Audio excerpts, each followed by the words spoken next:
Hello guys, welcome sa aking channel. Kukunin ko guys ang aking dito ako sa Masbate Division Office. Kukunin ko na panalo kagabi na Sharp refrigerator mula sa Pasalingaya 2024. Partnership to ng Masbate Province, Governor's Office at ng Sorsogon Province. Ito guys, ang aking napanalunan, Sharp refrigerator. Ang hirap guys, ang pinagdaanan ko dito para madala to dito. Wala akong kasama na nanood ng Pasalingaya 2024. Tapos guys, nung kinukuha ko tong ref, wala akong kasamang magbuhat. Buti kinausap ko isang member ng Philippine Army. Dalawa kami nagbuhat. Ang bigat-bigat nito guys. Tapos wala pa naman akong kapwersa-pwersa. Kaya yun, buti na lang tinulungan niya ako papunta sa labas ng ng gate ng Masbate Grandstand. Tapos pagdating sa Masbate Grandstand, ang hirap maghanap ng tricycle.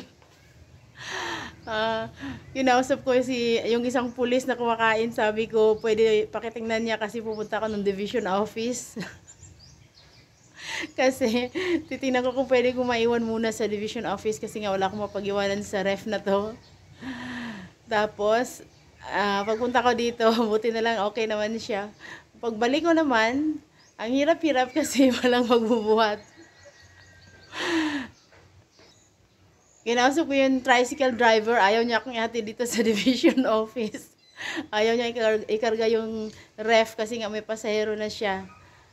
Buti na lang yung pulis na kinausap ko, kinausap ko pala muna yung isang army, kaso lang nakapost daw siya dun sa gate, kaya hindi siya pwedeng umalis. Buti na lang yung pulis na pinakiusapan ko na tingnan ang ref, kinausap niya yung army. Kaya yun, yung army, pumayag siya, tapos akala ko magbubuhat na naman ako ulit. Buti na lang naghanap siya ng isa pang army. Dalawa sila na tumulong sa akin para mabuhat na papunta dito sa division office. At gayon guys, iuwi ko na ang napanalunan kong Sharp refrigerator. Thank you so much sa Governor's Office ng Masbate Province at ng Sorsogon Province kasi itong Pasalingaya 2024, nagse-celebrate din to ng sisterhood ng Masbate Province at ng Sorsogon Province. Meron 2 years na to. Second year na to ngayon ng raffle draw. First time ko to guys na manalo sa isang raffle. Thank you so much Lord Jesus kasi granted niya yung prayer ko. Worth it din ang pagod sa pagpila. Kaya nandito ako ngayon guys sa division office namin.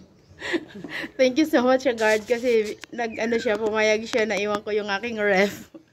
Manggabi siya, nandito pa siya. Umaga na lang, wala siyang kahalili kasi nga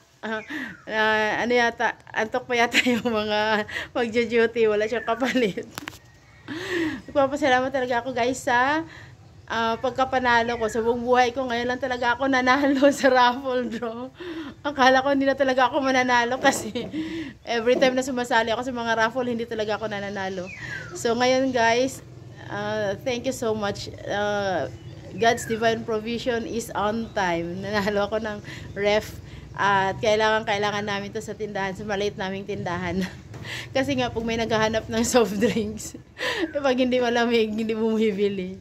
Kaya ito ay napakalaking tulong sa aming bahay.